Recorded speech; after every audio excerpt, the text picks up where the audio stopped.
Welcome. This is the Senior Safety Advice Podcast, and we are so glad that you've made it to a calmer corner of your day. Here, we focus on real solutions, practical help, and the kind of encouragement we could all use a little more of. So let's get to it.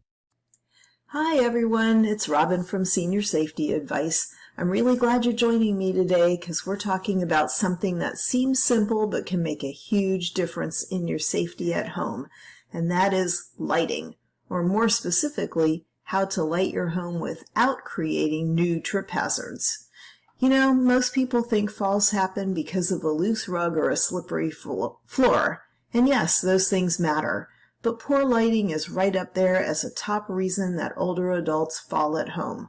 Can't tell you how many times I've walked into someone's house and the living room looks like a romantic dinner scene at 10 a.m., meaning there's soft lighting and cozy shadows and absolutely perfect conditions for stubbing a toe or missing a step. Don't worry if this sounds familiar. We've all gotten used to the lighting we have even when it isn't working for us anymore. What I want to do today is help you see your home the way a safety specialist would, and show you a few very easy changes that can lower your risk of falling without turning your house into an airport runway. So let's start with this. Good lighting is not about making everything bright. It's about making everything visible.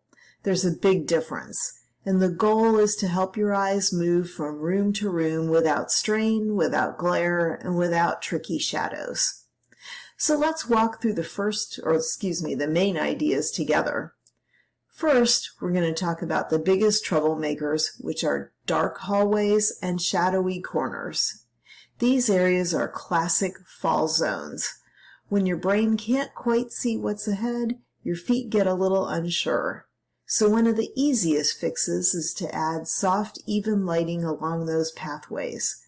Battery-powered LED wall lights or motion sensor night lights are great for this.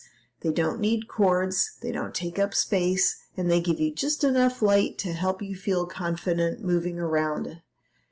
Talking about cords for a minute, I think we all know that lamp cords have a mind of their own. They never seem to stay put. They slither out from behind tables and somehow end up right where your foot wants to go.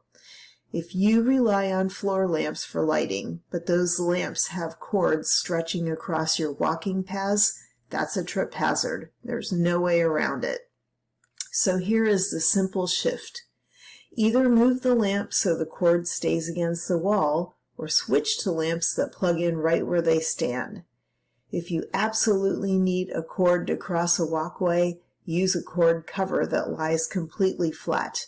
Or better yet, replace that lamp with a wall-mounted or overhead light so nothing touches the floor.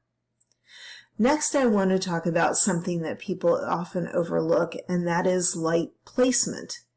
Your lighting should help you see the floor, not just light up the room. That's why placing lights too high or too low can cause problems. Having overhead lights is a great thing, but if the bulbs are too bright or the shade sends all the light upward, you're left with shadows on the ground, and shadows hide clutter, steps, and uneven flooring. One of the best things you can do is to walk through your home at night and look down at the floor as you move. Can you see the edges of the furniture, the throw rug, the threshold between your rooms? If the answer is no, don't blame your eyes, blame your lighting. Let's talk about nighttime lighting next, because this is where many falls happen. When you get up in the middle of the night, maybe to use the bathroom, grab a glass of water, or check on a noise, your vision is not at full power. It takes your eyes a moment to adjust, and that moment is when people tend to catch their toe on a piece of furniture or misjudge a step or a threshold. Motion sensor night lights are amazing here.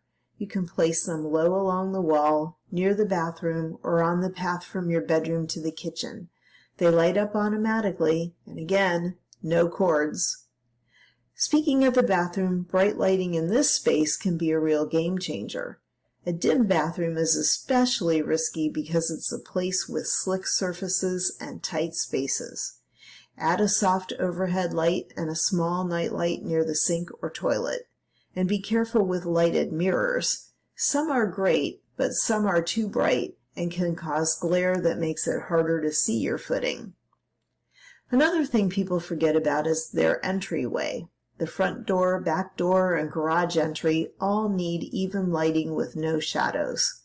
When you carry bags, groceries, or your purse, you don't have a hand free for balance, so make sure these spaces are well lit and that no cords, lanterns, or decorative lights are sitting on the floor. If you use seasonal lights, keep them at waist height or higher. One last point before I wrap up. I want you to think about lighting as part of your safety plan, not just part of home decor. The right lighting helps your brain process your surroundings faster. That means fewer stumbles, less hesitation, and more confidence moving around your home. And confidence matters. It keeps you active, independent, and sure-footed. So here's my quick checklist for you as we are finishing. Look for spots in your home, hallways, corners, and stairways. Check for lamp cords or extension cords that cross walkways. Add motion sensor night lights where you walk at night.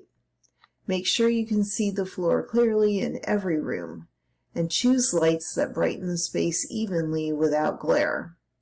Small changes add up. The beautiful part? Most of these adjustments take less than 10 minutes. All right, that's it for today's episode. If you found this helpful, please share it with a friend or family member who might need a little lighting refresh too. I'll see you soon in another episode for another simple tip that can make a big difference in your life. Until then, take care. Bye. This podcast is part of our mission to help older adults live safely and independently. If you'd like to take the next step, visit aginginplacedirectory.com, where you'll find specialists, helpful resources, and inspiration to make every home your place to thrive.